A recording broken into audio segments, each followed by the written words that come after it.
નમસ્કાર વિદ્યાર્થી મિત્રો, સ્વાગત છે તમારું મારી આ યુટ્યુબ ચેનલ ટીચિંગ વિજયમાં. અને આજે આપણે વાત કરીશું આજે લેવાયેલ ધોરણ 8 વિષય વિજ્ઞાનની એકમ કસોટીનું સંપૂર્ણ પેપર સોલ્યુશન. તારીખ છે 17/2/2024. કુલ ગુણ તમારા 25 અને સમાવિષ્ટ પ્રકરણ છે તેમાં 8 થી 11. તો ચાલો આપણે શરૂઆત કરીએ. પ્રશ્ન 1. નીચેના કોઈ પણ બે પ્રશ્નો લખો, તેમાં તફાવત છે સંગીત અને ઘોંઘાટ. તો તમને આ તફાવત દેખાડેલો છે. તો પહેલા ઘોંઘાટમાં તે અસુખદ ધ્વનિ છે, તેનાથી ધ્વનિ પ્રદૂષણ થાય છે, તેનાથી સ્વાસ્થ્ય સંબંધિત સમસ્યા ઉદ્ભવે છે. કોઈ ચોક્કસ વાદ્ય વડે ઘોંઘાટ ઉદ્ભવતો નથી. સંગીતમાં તે કર્ણપ્રિય ધ્વનિ છે, તેનાથી ધ્વનિ પ્રદૂષણ થતું નથી, તે સ્વાસ્થ્ય માટે સારું છે. સંગીત ઉત્પન્ન કરવા માટે ચોક્કસ વાદ્યની જરૂર છે. તફાવત બીજો, સંપર્ક બળ અને બિન સંપર્ક બળ. તે પણ તમારે વિડીયો સ્ટોપ કરી અને જોઈ લેવો. ત્રીજો પ્રશ્ન છે ભેદ સ્પષ્ટ કરો, શ્રાવ્ય ધ્વનિ અને અશ્રાવ્ય ધ્વનિ. તો જવાબ, જે ધ્વનિની આવૃત્તિ 20 હર્ટ્ઝથી 20,000ની વચ્ચે હોય તેને શ્રાવ્ય ધ્વનિ કહે છે, અને જે ધ્વનિની આવૃત્તિ 20 હર્ટ્ઝથી ઓછી અને 20,000 હર્ટ્ઝથી વધારે હોય તેને મનુષ્યના કાન સાંભળી શકતા નથી, માટે આવી ધ્વનિ અશ્રાવ્ય ધ્વનિ કહેવામાં આવે છે. ચોથો, પાંચમો અને છઠ્ઠો તફાવત. તો ચોથો છે વિદ્યુતના સુવાહક અને મંદવાહકનો ભેદ સ્પષ્ટ કરતા મુદ્દા લખો. તો વિદ્યુતના સુવાહક એમાં આવશે જે પદાર્થ વિદ્યુત પ્રવાહનું વહન સરળતાથી કરે છે તેને સુવાહક કહે છે. ઉદાહરણ તરીકે કોપર અને એલ્યુમિનિયમ. બીજું છે મંદવાહક. તો જે પદાર્થમાંથી વિદ્યુત પ્રવાહનું વહન થઈ શકતું નથી તેને મંદવાહક કહે છે. ઉદાહરણ તરીકે લાકડું અને રબર.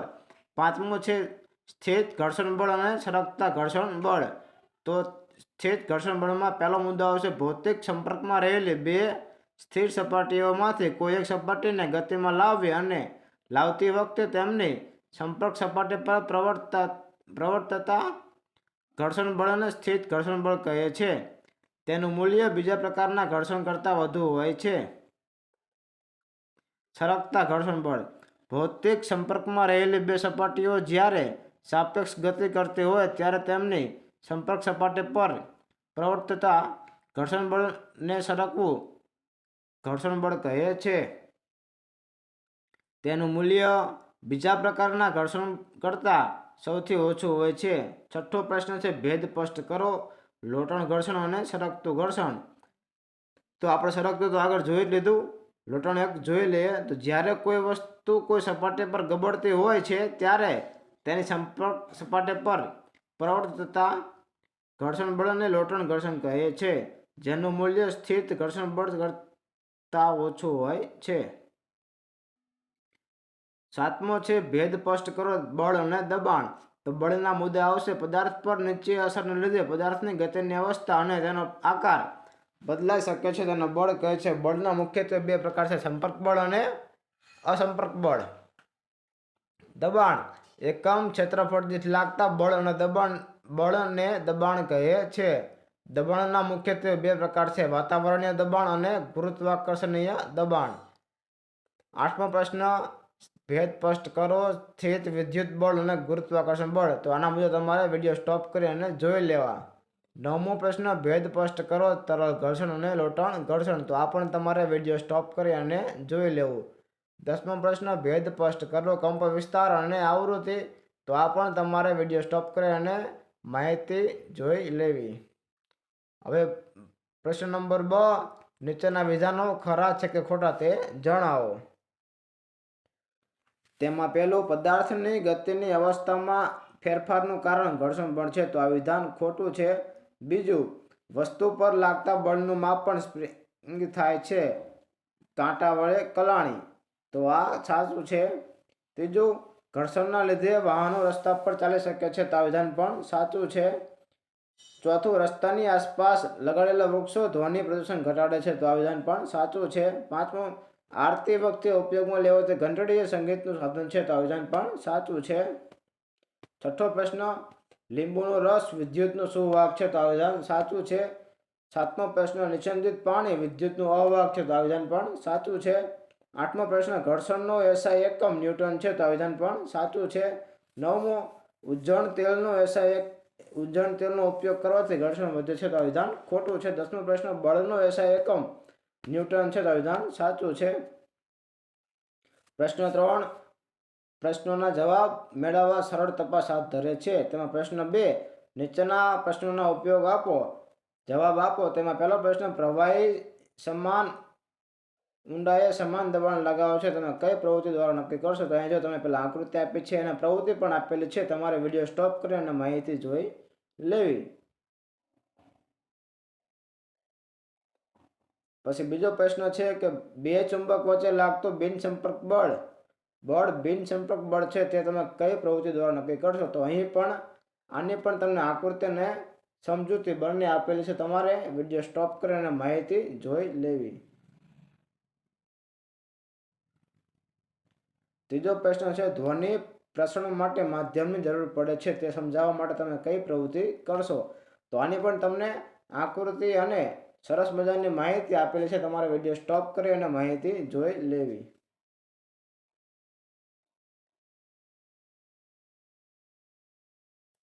ચોથો પ્રશ્ન છે, કોઈ પદાર્થ પર બળ લાગે છે, તે તમે કઈ રીતે નક્કી કરશો?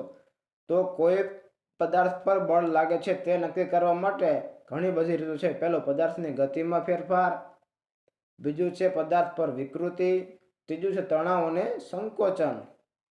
5મો પ્રશ્ન, ઘર્ષણ બળનો આધાર વસ્તુની સપાટીના પ્રકાર પર હોય છે, તે તમે કેવી રીતે નક્કી કરી શકાય?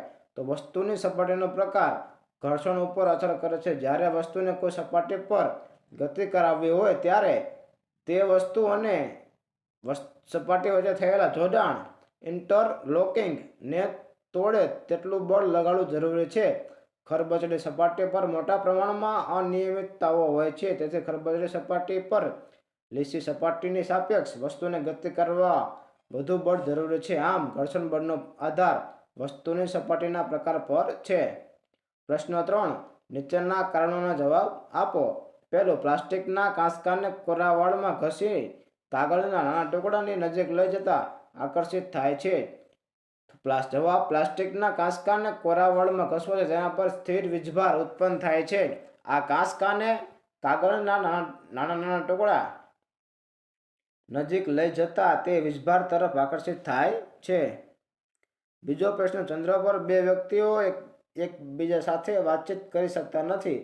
તો જવાબ, ચંદ્ર પર બે વ્યક્તિઓ એકબીજા સાથે વાતચીત કરી શકતા નથી કારણ કે ચંદ્ર પર વાતાવરણ નથી. ધ્વનિને પ્રસારવા માટે માધ્યમના કણના કંપન જરૂરી પડે છે. પૃથ્વી પર બોલતી વખતે ધ્વનિ પ્રસરણ માટે વાતાવરણનું એક માધ્યમ બને છે, જે ચંદ્ર પર નથી. પરિણામે ચંદ્ર પર બે વ્યક્તિઓ એકબીજા સાથે વાતચીત કરી શકતા નથી. ત્રીજો પ્રશ્ન, રસ્તાની બંને બાજુએ વૃક્ષો ઉગાડવા જોઈએ. તો રસ્તા પર ગતિમાન વાહનોને લીધે ધ્વનિ પ્રદૂષણ ઉદ્ભવે છે. આ ધ્વનિ પ્રદૂષણની હાનિકારક અસરો ઓછી કરવા રસ્તાની બંને સાઈડ વૃક્ષો ઉગાડવા જોઈએ, જેથી કરીને ઘોંઘાટ રહેઠાણો સુધી પહોંચી શકે નહીં. ચોથો પ્રશ્ન, ઇલેક્ટ્રિશિયન ઇલેક્ટ્રિકનું કામ કરતી વખતે રબરના બનેલા જમ્પર પહેરે છે. તો જવાબ, રબર એ વિદ્યુતનું અવાહક છે, તેથી જો કદાચ ક્યાંક વાયરિંગ ઢીલું હોય કે તેમાં લીકેજ હોય અથવા વિદ્યુત ઉપકરણ ખામીયુક્ત હોય તો ઇલેક્ટ્રિશિયને ઇલેક્ટ્રિકનું કામ કરતી વખતે ઇલેક્ટ્રિક શોક લાગી શકતો નથી અને સંભવિત અકસ્માતને ટાળી શકાય છે. તેથી ઇલેક્ટ્રિશિયન ઇલેક્ટ્રિકનું કામ કરતી વખતે રબરના બનેલા સ્લીપર પહેરે છે. 5મો પ્રશ્ન, કેરમ બોર્ડ પર પાવડરનો છંટકાવ કરવામાં આવે છે. તો જવાબ, કેરમ બોર્ડ અને કેરમની કુકરીઓ વચ્ચે ઘર્ષણ બળ ઘટાડવા માટે અમે અમારા મિત્રો સાથે કેરમની રમત રમીએ છીએ ત્યારે કેરમ બોર્ડ ઉપર પાવડર છાંટીએ છીએ. ઘર્ષણ બળ ઘટવાથી કુકરીઓ સરળતાથી સરકી શકે છે. છઠ્ઠો પ્રશ્ન, સ્કૂલ બેગના પટ્ટા પહોળા રાખવામાં આવે છે. તો પાતળી પટ્ટીને પહોળી પટ્ટી વાપરવાથી ક્ષેત્રફળ વધી શકાય છે. તેથી થેલાનું વજન મોટા ક્ષેત્રફળ પર લાગે છે. પરિણામે ખંભા પર દબાણ ઘટી જાય છે અને તેથી ખંભા પર થેલો સરળતાથી ઊંચકી શકાય છે. 7મો પ્રશ્ન, ચામાચીડિયા અંધકારમાં પોતાનો રસ્તો શોધી શકે છે. તો ચામાચીડિયા વડે ઉત્પન્ન થતી ધ્વનિ વધુ આવૃત્તિવાળી એટલે કે વધારે પિચવાળી હોય છે, જે આપણે સાંભળી શકતા નથી. પણ આવા ધ્વનિ કોઈ વસ્તુને અથડાઈને પાછા ફરે તે પરથી ચામાચીડિયા જેવા પ્રાણી પોતાનો રસ્તો શોધી શકે છે. 8મો પ્રશ્ન, ક્રિકેટ બેટના હેન્ડલ પર રબરની ખરબચડી ગ્રીપ લગાવવામાં આવે છે. તો ક્રિકેટ બેટનું હેન્ડલ ખરબચડું રાખવાથી હેન્ડલ અને હાથ વચ્ચે ઘર્ષણ વધે છે. આથી હેન્ડલની પકડ મજબૂત થઈ શકે છે. તેથી તે ક્રિકેટ બેટનું હેન્ડલ ખરબચડું રાખવામાં આવે છે. નવમો પ્રશ્ન, સુટકેસ અને બીજા ભારે સામાનને ખસેડવા પૈડા લગાવેલા હોય છે. તો જવાબ, સરકવાની ક્રિયા કરતાં ગબડવાની ક્રિયા હંમેશા ઘર્ષણ ઘટાડી નાખે છે. કોઈ બીજા વસ્તુને બીજી વસ્તુ પર સરકવા કરતાં ગબડાવવી સરળ છે. આ કારણથી સુટકેસ અને ભારે સામાન સાથે પૈડા લગાડવાથી તેમને સરળતાથી ખેંચી શકાય છે. 10મો પ્રશ્ન, ગામડામાં સ્ત્રીઓ દૂરના વિસ્તારમાંથી ઘડામાં પાણી પીવે છે ત્યારે તેઓ માથા પર ઈંઢોણીનો ઉપયોગ કરે છે. તો જવાબ, સ્ત્રીઓ પોતાના માથા પર ઈંઢોણી રાખીને પોતાના માથા સાથે બોજનો સંપર્ક ક્ષેત્રફળને વધારી દે છે. આથી તેમના માથા પર લાગતું દબાણ ઘટી જાય છે અને તેઓ તે ભારે બોજને સરળતાથી ઉઠાવી શકે છે. પ્રશ્ન 4, નીચેના પ્રશ્નોના જવાબ આપો. તેમાં પહેલું, તમે રોજિંદા જીવનમાં કઈ કઈ ક્રિયાઓમાં બળનો ઉપયોગ કરો છો તેની યાદી બનાવો. તો જવાબ, ટેબલ પર પડેલ પુસ્તકને ગતિ કરાવવી, દરવાજો ખોલવો કે બંધ કરવો, કૂવામાંથી પાણી ભરેલ ડોલ ખેંચવી, સામાન ભરેલ ગાડાને ચલાવવું, ખાનું ખોલવું, બેટ્સમેન દ્વારા ફટકારાયેલ ક્રિકેટ બોલ. બીજો પ્રશ્ન, ઘર્ષણ ઘટાડવાના ઉપાયો જણાવો. તો ઘર્ષણ ઘટાડવાના ઉપાયો નીચે મુજબ છે. પહેલું, કેરમ રમવાની રમતમાં કેરમ બોર્ડ પર ઝીણો બારીક અબરખનો પાવડર છાંટવામાં આવે છે. બારી બારણાના મિજાગરામાં તેલના થોડા ટીપાં નાખવામાં આવે છે. સાયકલ તથા મોટર રિપેર કરનાર કારીગરો આ વાહનોના ગતિશીલ ભાગો વચ્ચે ગ્રીસ લગાવે છે. કેટલાક મશીનોમાં તેના ગતિશીલ ભાગો વચ્ચે તેલ, ગ્રીસ કે ગ્રેફાઇટ લગાડવામાં આવે છે. અમુક મશીનો કે જેમનામાં ઊંજણ તરીકે તેલનો ઉપયોગ ન કરવાની સલાહ આપવામાં આવે છે ત્યાં ગતિશીલ ભાગો વચ્ચે હવાનો સ્તર પણ ઉપયોગ કરવામાં આવે છે. ત્રીજું, તમે બૂટ ચંપલની ખરીદી કરવા જાઓ છો ત્યારે તમે કેવા પ્રકારના તળિયાવાળા બૂટ ચંપલની ખરીદી કરવી જોઈએ? શા માટે? તો જવાબ, બૂટ ચંપલની ખરીદી કરવા જાઓ ત્યારે વધારે ખરબચડી સપાટીના તળિયાવાળા બૂટ ચંપલની ખરીદી કરવી જોઈએ, કારણ કે વધારે ખરબચડી સપાટી પર ઘર્ષણ બળ વધુ લાગે છે. ચોથો પ્રશ્ન, તમારા ઘરમાં દરવાજા બંધ કરતા કે ખુલતા અવાજ આવે છે તો તમે શું કરશો? શા માટે? તો જવાબ, અમારા ઘરનો દરવાજો બંધ કરતા કે ખોલતા કેટલીક વાર અવાજ આવે છે તો અમે ઘરના દરવાજામાં ઓઇલનો ઉપયોગ કરીએ છીએ અને થોડા તેલના ટીપાં કે ગ્રીસ નાખીશું, કારણ કે તે નાખવાથી સરળતાથી દરવાજો ખોલ બંધ કરી શકાય છે અને તેનાથી ઘર્ષણ ઓછું લાગે છે અને અવાજ આવતો અટકી જાય છે. 5મો પ્રશ્ન, કબડ્ડીની રમતમાં ખેલાડીઓ રમત દરમિયાન પોતાના હાથ પર માટી કેમ ઘસે છે? તો જવાબ, કબડ્ડીની રમત દરમિયાન ખેલાડીઓ હાથ પર માટી ઘસે છે કારણ કે માટી લગાવવાથી હાથ ખરબચડા થાય છે અને ઘર્ષણ બળ વધે છે. તેથી સામેવાળી ખેલાડીઓને સરળતાથી પકડી શકાય છે.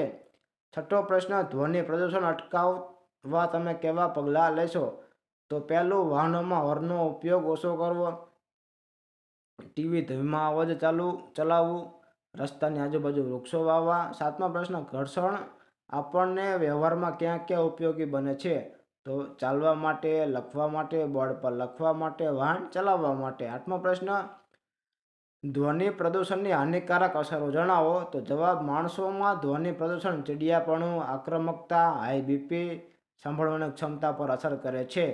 તેનાથી લાંબા સમયે અનિદ્રા અને અન્ય હાનિકારક પ્રભાવ પણ જોવા મળે છે. આ ગંભીર સમસ્યાઓમાં યાદશક્તિ ગુમાવવી, માનસિક તાણ, સ્મૃતિભ્રમનો સમાવેશ થાય છે. માણસને થતી આ સમસ્યાઓ સિવાય જીવજંતુને પણ ધ્વનિ પ્રદૂષણ પ્રભાવિત કરે છે. ઉપકરણો સાથે કામ કરતી વખતે તમે કઈ કઈ કાળજી લેશો? તેમાં થોડીક પ્રિન્ટિંગ મિસ્ટેક છે. તેમાં આવશે, વિદ્યુત ઉપકરણો સાથે કામ કરતી વખતે તમે કઈ કઈ કાળજી લેશો? તો વિદ્યુત પરિપથ સાથે કામ કરતી વખતે નીચે મુજબની કાળજી રાખીશું. પ્લગમાં સીધા વાયર કદી જોડીશું નહીં. 2 વાયર જોડતી વખતે અવાહક ટેપનો ઉપયોગ કરીશું. પાણીવાળા હાથે સ્વિચને અટકીશું નહીં. વિદ્યુત પરિપથમાં વિદ્યુત ઉપકરણ જોડતી વખતે સ્વિચ બંધ રાખીશું. વર્ગમાં વિદ્યુતને લગતા પ્રયોગો કરતી વખતે વિદ્યુત કોષનો ઉપયોગ કરીશું. 10મો પ્રશ્ન, ખાદ્ય પદાર્થના સંગ્રહમાં ડબ્બા પર ટીનનું ઇલેક્ટ્રોપ્લેટિંગ કેમ કરવામાં આવે છે? તો જવાબ, ટીન એ લોખંડ કરતાં ઘણું ઓછું ક્રિયાશીલ છે. તેથી જો લોખંડના ડબ્બા ઉપર ટીનનું આવરણ ચડાવવામાં આવે તો ખાદ્ય પદાર્થ સીધે સીધો લોખંડના સંપર્કમાં આવતો નથી, પરિણામે તે ખાદ્ય પદાર્થ બગડવાથી બચી જાય છે. તેથી ખાદ્ય પદાર્થોના સંગ્રહ માટે ઉપયોગમાં લેવાતા લોખંડના બનેલા ડબ્બાઓ પર ટીનનું આવરણ ચડાવવામાં આવે છે. પ્રશ્ન 5. તમારી આસપાસમાંથી મળી આવતી વસ્તુઓનો ઉપયોગ કરી નમૂનાનું નિર્માણ તમે કઈ રીતે કરશો?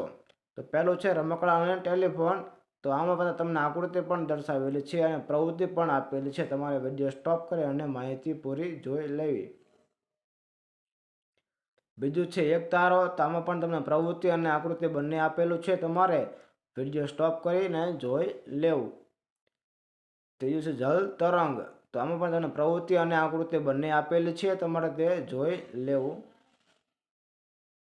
ચોથો છે કાગળની સિસોટી. આમાં પણ તમને પ્રવૃત્તિ, અવલોકન, આકૃતિ બધું જ આપેલું છે. તમારે વિડીયો સ્ટોપ કરીને માહિતી જોઈ લેવી. પાંચમું છે સાદો વિદ્યુત ટેસ્ટર. તેમાં વસ્તુઓ આવશે એક સેલ, હોલ્ડર સાથે જોડેલો એક ટોર્ચ બલ્બ, જોડાણ માટે તાંબાના તાર, ક્રોકોડાઇલ ક્લિપ અને સેલ મૂકવા માટેનું સર્કિટ. તો આની તમને પદ્ધતિ પણ આપેલી છે. તો વિદ્યાર્થી મિત્રો, અહીં આપણે આજે લેવાયેલ ધોરણ 8ની વિષય વિજ્ઞાન એકમ કસોટીનું સંપૂર્ણ પેપર સોલ્યુશન પૂર્ણ કરીએ છીએ. જો તમને આ વિડીયો ગમે તો વિડીયોને લાઈક કરો, શેર કરો અને ચેનલને સબસ્ક્રાઈબ કરો.